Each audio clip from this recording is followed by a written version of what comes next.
Hi everyone, my name is Kevin and welcome to Exploration Theme Parks. And in this video, I'm going to rank all of the roller coasters at Gardaland in Italy. So, let's get to it.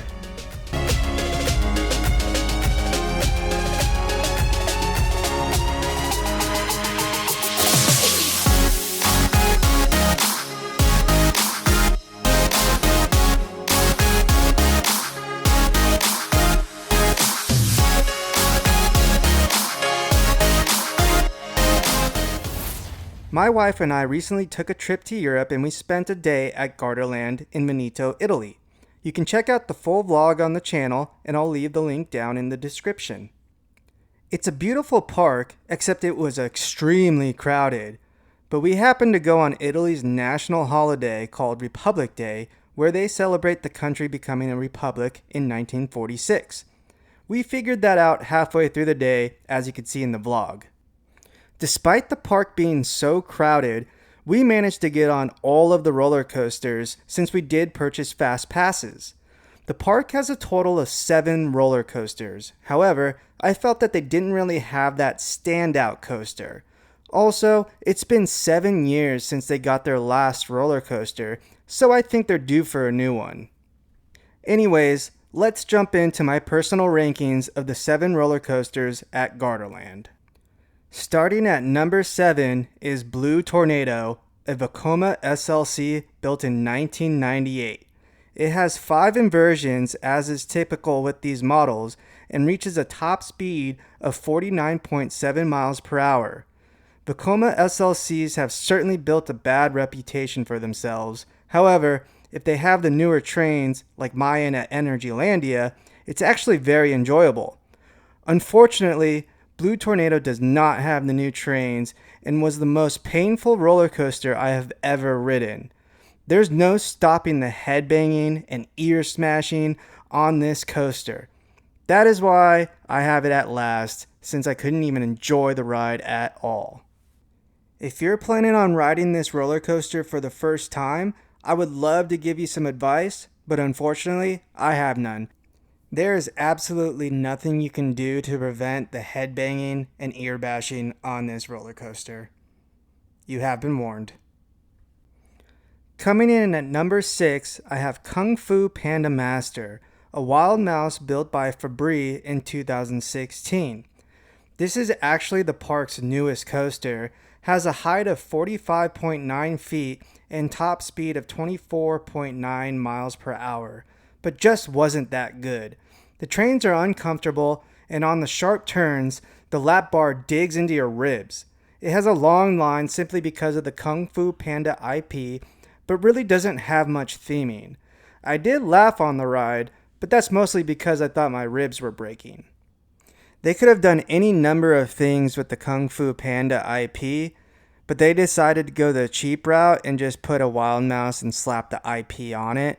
But hey, it seems to be working since it always seems to have a long line.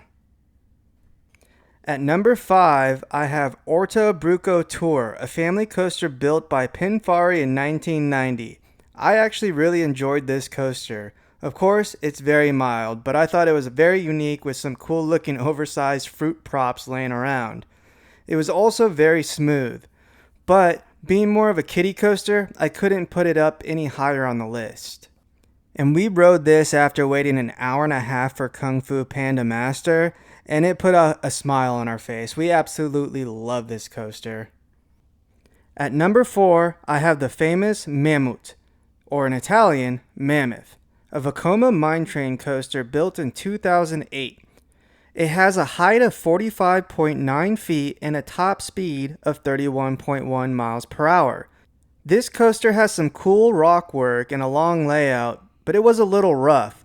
We recently had just been on Colorado Adventure at Phantasialand, which is another Vekoma mine train that was built in 1996, but that one was much smoother, which is crazy because Mammoth is 8 years newer, but way rougher.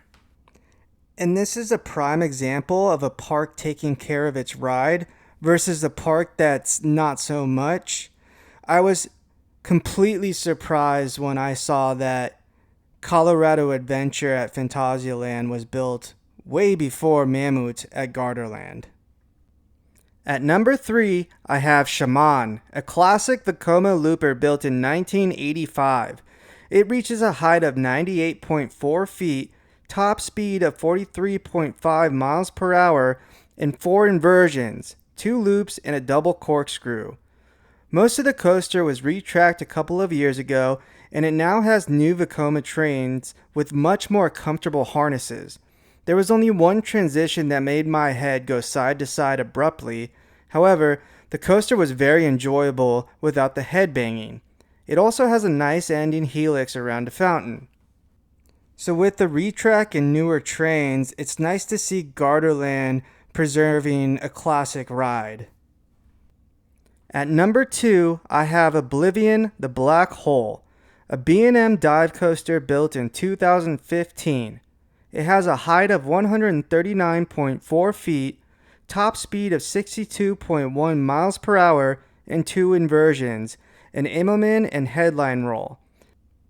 It has the older over-the-shoulder restraints and did have a slight rattle to it, so it's not as smooth as the newer B&M dive coasters such as Emperor at SeaWorld San Diego, but it was still really fun and enjoyable. It's always a good time sitting in the front row in a dive coaster, sitting at the top of the hill at the block section, looking straight down, and then it releases you. So much fun. And at number 1, I have Raptor, a B&M wing coaster built in 2011.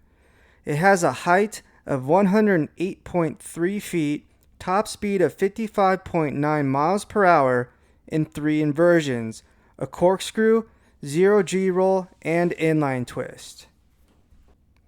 This coaster was very smooth and also has a cool waterfall and some nice rock work. My favorite element on this ride was the ending inline twist.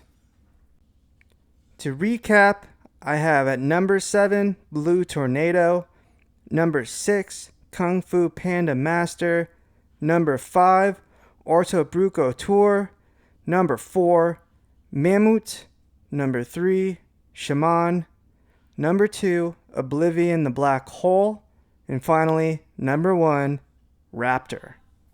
So that does it for my rankings of all 7 roller coasters at Gardaland in Italy. Again, I think they're still missing that standout roller coaster, but hopefully they're due for one since it has been a while since they last received a roller coaster. Please hit that like button and subscribe to the channel for upcoming videos, and remember, never stop exploring theme parks.